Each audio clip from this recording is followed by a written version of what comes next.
Hello everyone. Last class में हम लोगों ने मेज़र किया था power and power factor using 3 ammeter method. इस क्लास में हम लोग मेज़र करने वाले हैं power and power factor using 3 voltmeter method. Okay, तो स्टार्ट करते हैं। तो यहाँ पे सबसे पहले देखो कि यहाँ पे हम लोगों ने 3 वोल्ट मीटर कनेक्ट किया पैरेलल में। इसे मैं V1 मानता हूँ, V2 एंड V3। ओके, यहाँ पे वोल्टेज V1 है, यहाँ 3 वोल्ट मीटर कनेक्टेड है। देखो V1 वोल्ट मीटर यहाँ पे 1, 2 और 3, ठीक है। ये लोड के अक्रॉस है V3, V2 है फिक्स रेजिस्टेंस के अक्रॉस और V1 है सप्लाई, इनपुट सप्लाई के अक्रॉस, ठीक है। इनपुट सप्लाई पे जो वोल्टेज है वो कितना है, V1 है। क्लियर। पिछली बार हम लोगों ने 3 एमीटर दिखा था तो सारी चीज़ें सीरीज में थी। इस बार हम वोल्ट मीटर ले रहे हैं इसलिए सारा चीज़ पैरेलल में। अब यहाँ पे हम लोग जानते ही हैं कि हम लोग 3 चीज़ क्यों यूज़ कर रहे हैं। बेसिकली हम लोगों ने देखा था पिछली क्लास में 3 एमीटर मेथड में कि जब हमको रिजल्टेंट लेना था तो हम लोगों ने बेसिकली देखो हमको रिजल्टेंट कब मिलेगा। हम जैसे कि यदि हम KVL लगाएं, यहाँ पे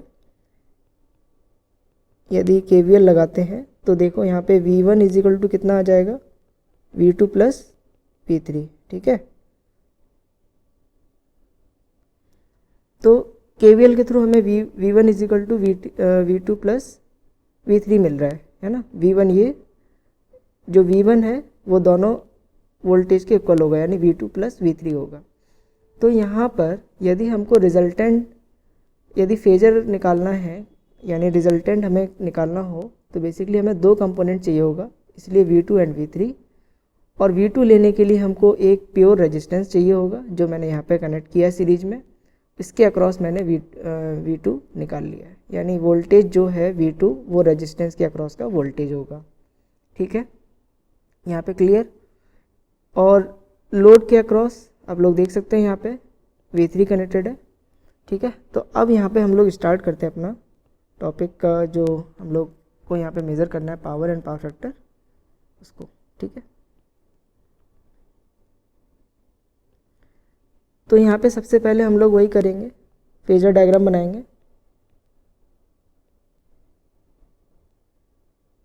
फेजर डायग्राम से हम लोग क्या निकालते हैं, रिजल्टेंट निकालते हैं, ठीक है। तो सबसे पहले देखो यदि हम V2 ड्रॉ करते हैं, मैं इसको थोड़ा सा स्मॉल कर लेता हूँ।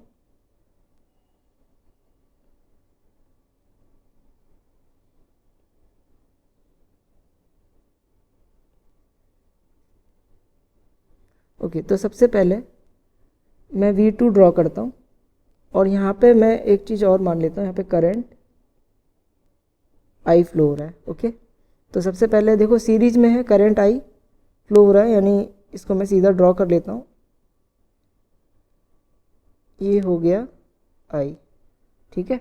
तो क्योंकि करंट यहाँ पे तीनों में सेम है तो एक ही हमें लाइन ड्रॉ करनी पड़ेगी करंट की। इसके बाद यहाँ पे हम लोग को ड्रॉ करना है V2। मैंने बताया था लास्ट क्लास में रेजिस्टेंस के अक्रॉस यानी हमको फेजर निकालना है तो V2 और I दोनों सेम, यानी फेस एंगल जो होगा 0 होगा, यानी दोनों की दोनों एक ही लाइन पे ड्रॉ करने हैं हमको, ठीक है। तो यहाँ पर क्या आएगा, V2 आ जाएगा, ठीक है। सिंपल है, सेम लाइन पे हमको ड्रॉ करना है, यानी I इस डायरेक्शन में है तो वोल्टेज भी सेम डायरेक्शन में होगा। किस केस में, रेजिस्टेंस के केस में। मैंने बताया था पिछली क्लास में भी, क्योंकि वहाँ पे फाई इज इक्वल टू कितना होता है, 0 होता है, ठीक है ना, फेस एंगल 0। इसलिए वोल्टेज और करंट के बीच में जो एंगल होगा वो कितना होगा, 0 होगा। और लास्ट क्लास का यदि आप लोगों ने वीडियो नहीं देखा तो उसको देख ले, नहीं तो समझ में नहीं आएगा, क्योंकि मैंने वहाँ पर डिराइव भी किया था कैसे हम लोगों को फाई इज इक्वल टू 0 कैसे आया था, वो मैंने बता दिया था, ठीक है। अब यहाँ पे V3 की बात करते हैं। तो V3 में देखो यहाँ पे लोड थोड़ा सा देखो, यहाँ पे RL लोड है, यानी यहाँ पे इंडक्टर कनेक्टेड है तो कुछ ना कुछ एंगल होगा। और यहाँ पे जो करंट है, करंट जो है यदि इंडक्टर से पास हो रहा है, यानी RL सर्किट से पास हो रहा है, ये RL सर्किट है पूरा की पूरा, ठीक है। तो यदि RL सर्किट से यदि पास होगा तो करंट क्या करेगा, लैग करेगा, यानी V3 जो ड्रॉ होने वाला है वो इससे थोड़ा सा लीड करता हुआ, यानी लैग जो करंट होगा वो लैग करेगा, ठीक है। तो इसीलिए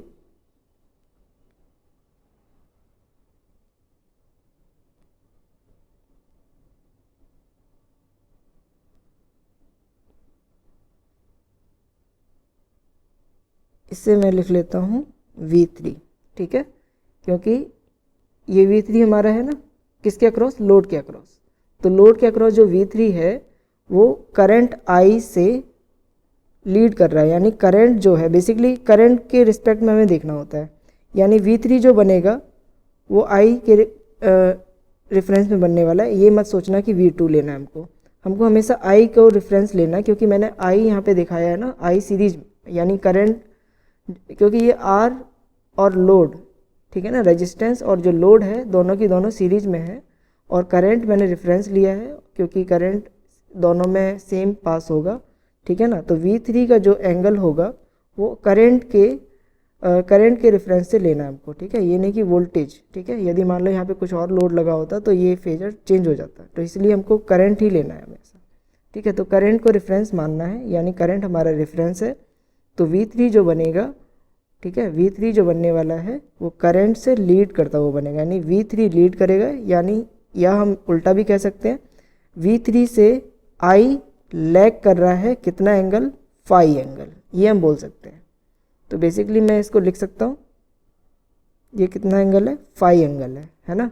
मैं दो तरीके से कह सकता हूँ, V3 लीड कर रहा है किससे, I से, या V3 से I क्या कर रहा है, लैग कर रहा है कितना, फाई एंगल।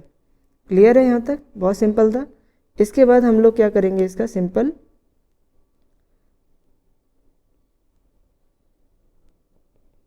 यहाँ पर हम लोग क्या करने वाले हैं, एक पैरेलल लाइन लेंगे, यानी पैरेललोग्राम बनाएंगे।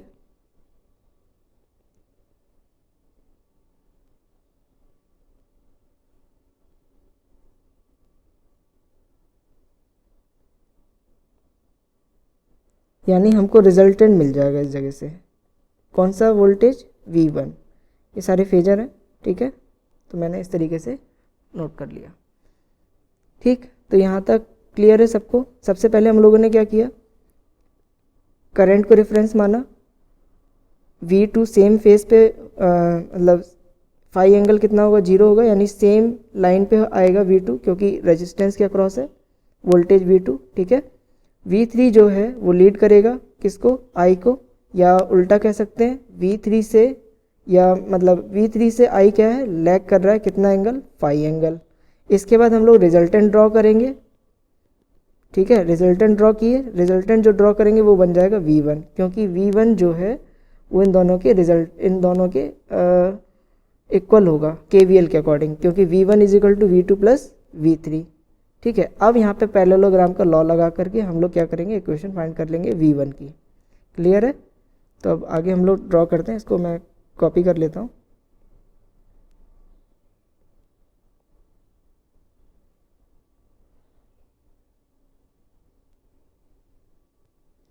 ठीक है, पैरेललोग्राम तो बना चुके हैं हम लोग, अब हम लोग सीधे अप्लाई करते हैं पैरेललोग्राम लॉ। इसके अकॉर्डिंग हम लोग क्या निकाल लेंगे, V1 यानी रिजल्टेंट निकालने वाले हैं। तो V1 square is equal to V2 square plus V3 square plus 2V2 V3 cos phi, okay. अब यहाँ पे हम लोग क्या कर सकते हैं, V2 V3 इन सबको क्या करेंगे, लेफ़्ट साइड में ले जाएंगे, और 2V2 V3 को भी लेफ़्ट पे ले जाएंगे, तो हमें क्या मिल जाएगा, कॉस फाई मिल जाएगा। तो cos phi is equal to क्या हो जाएगा, V1 square minus V2 square minus V3 square divided by 2V2 V3। तो ये हमें क्या मिल गया, पावर फैक्टर मिल गया यहाँ से, ठीक है, क्लियर। अब हम लोग को क्या निकालना है, पावर निकालना है। तो पावर के लिए क्या करेंगे, इस इक्वेशन में हम लोग क्या करने वाले हैं, देखो V2 है ना, तो V2 इज इक्वल टू हम लोग क्या लिख सकते हैं, V2 इज इक्वल टू लिख सकते हैं IR, ठीक है। अब यहाँ पे हम लोग को क्या पुट करना है, V2 की जगह IR पुट करना है यहाँ पे, इस जगह पे, ठीक है।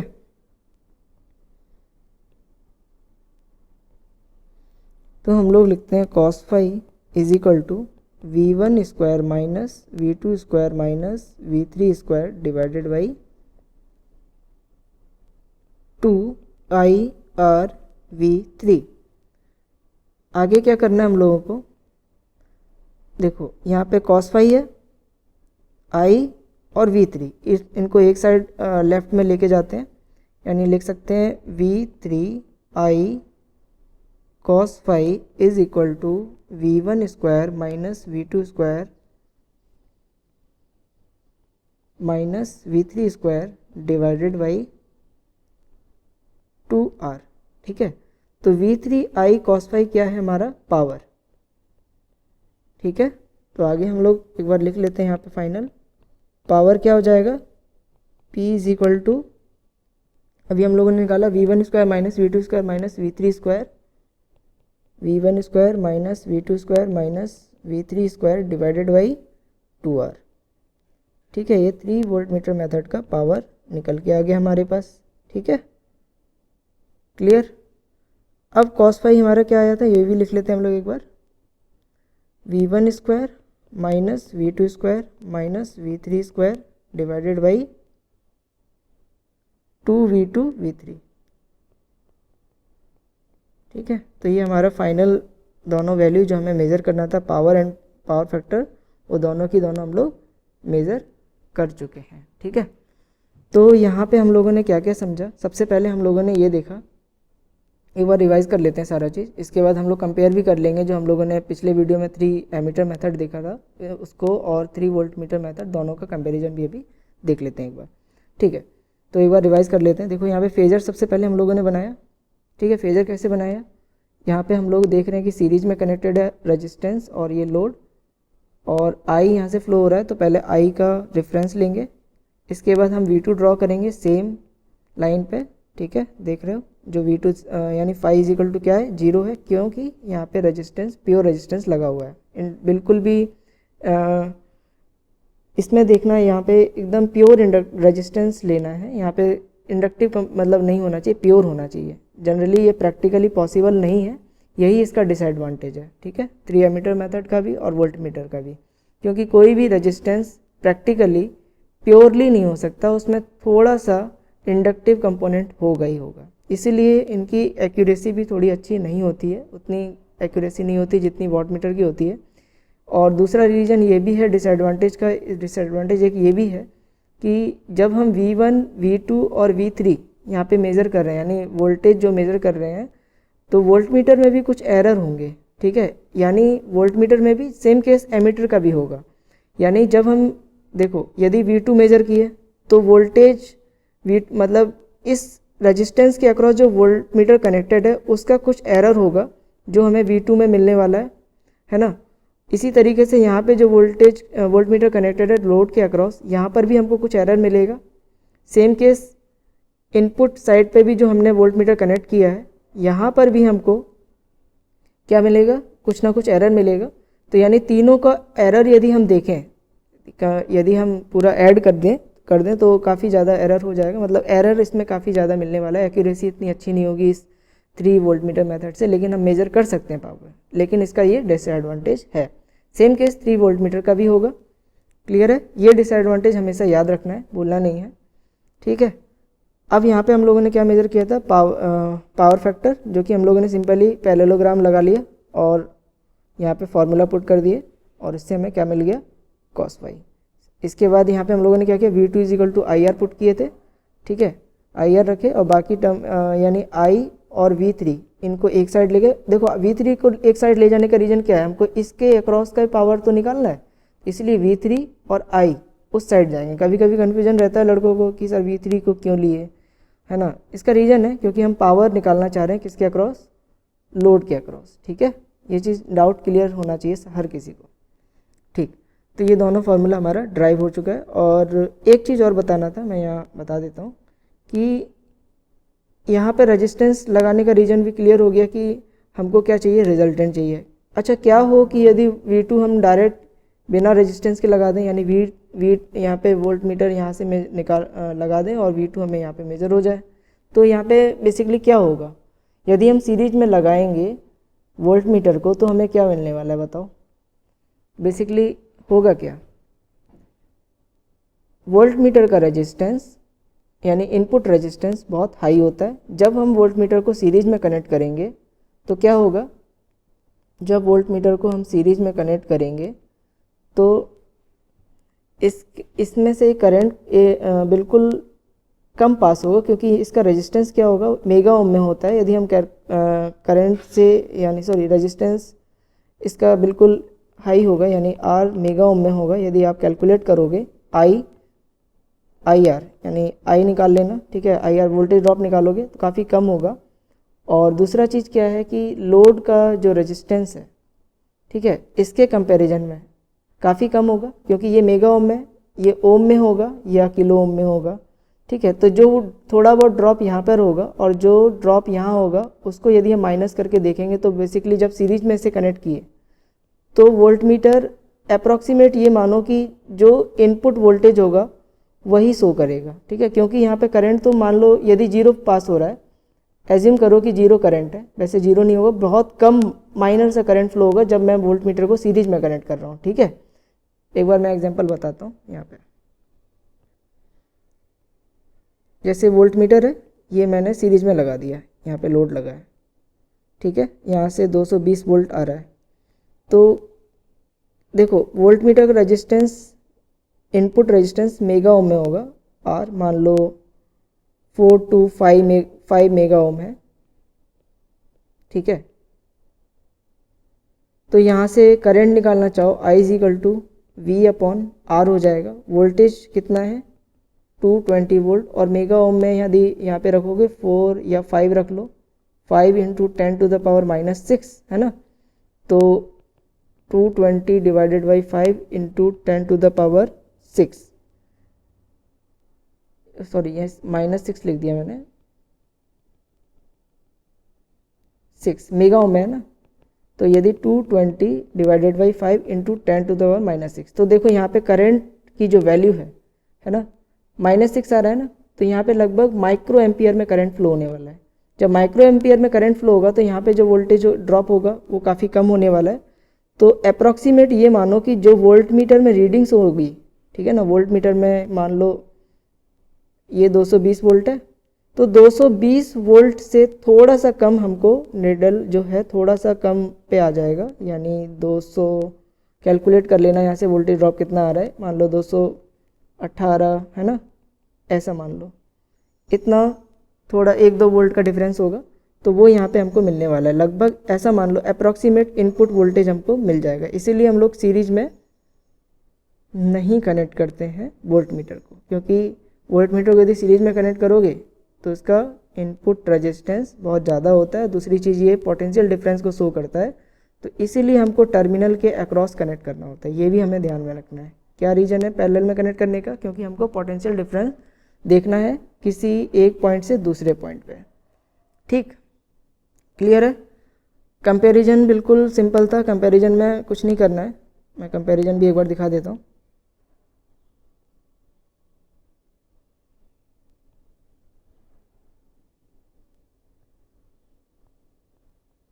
Three ammeter method, 3 voltmeter method,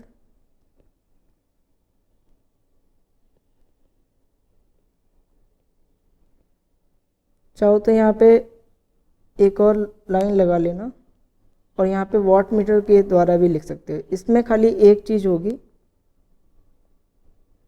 यदि हम एक्यूरेसी की बात करें तो इसकी एक्यूरेसी भी लो होगी, लो, और इसकी गुड एक्यूरेसी होगी, ठीक है ना, इसके कंपैरिजन में, ठीक है। वॉट मीटर की एक्यूरेसी 3 वोल्ट मीटर मेथड और 3 एमीटर मेथड से ज़्यादा होगी, क्योंकि इसमें एरर मिलने के चांस ज़्यादा है। तो इसमें ये भी लिख दो, एरर, चांस ऑफ एरर जो है इसमें एरर ज़्यादा होगा, हाई होगा, इसमें बहुत ही लो होगा, वेरी लो, ठीक है, या नेग्लिजिबल मान लो इसको, ठीक है। और क्या कह सकते हैं, एक चीज़ और है कि जब 3 एमीटर मेथड और 3 वोल्ट मीटर मेथड देख रहे हैं तो जो रेजिस्टेंस हम सीरीज में कनेक्ट कर रहे हैं ना, रेजिस्टेंस वो प्योरली रेजिस्टिव कंपोनेंट होना मुश्किल है, हमें उसमें थोड़ा बहुत इंडक्टिव मिलेगा ही, इंडक्टिव कंपोनेंट मिल जाएगा, जिसकी वजह से वहाँ पे भी हमें लॉसेस ज़्यादा मिलने वाले हैं, आई उसका लॉस ज़्यादा हो जाएगा, ठीक है ना। क्योंकि यदि हम इम्पीडेंस निकालें, देखो यदि इंडक्टिव कंपोनेंट भी आ जाए उसमें तो R square plus XL square भी आ जाएगा, इसमें भी आ जाएगा केस, सेम केस, ठीक है, R square plus XL square. अब मान लो कि हम चाह रहे हैं कि एक्सएल 0 हो जाए, ठीक है, एक्सएल प्रैक्टिकली तो 0 होना पॉसिबल नहीं है, यही रीज़न है कि जो जेड की वैल्यू है, यानी रेजिस्टेंस जो हम लोग सीरीज़ में कनेक्ट कर रहे हैं उसकी वैल्यू थोड़ी सी ज़्यादा हो जाएगी, इसलिए वहाँ पे भी हमको इनएक्यूरेट वैल्यू मिलने वाली है, ठीक है। तो ये सारे कंपैरिजन थे जो आप लोगों को डिटेल में आप लोग लिख सकते हो पूरा की पूरा, इसको जो मैंने पूरा अच्छे से एक्सप्लेन किया है इस वीडियो में, ठीक है। यदि इसके बाद भी आप लोगों को कोई डाउट रहता है तो हम लोग नेक्स्ट वीडियो में कवर कर लेंगे। और इस वीडियो के बाद हमारा मतलब एसी में जो पावर मेजरमेंट करना है सिंगल फेस एसी सर्किट का, वो हम लोग कंप्लीट कर चुके हैं, क्योंकि 3 एमीटर मेथड और 3 वोल्ट मीटर मेथड हम लोगों को करना था, वो हम लोग कर लिए।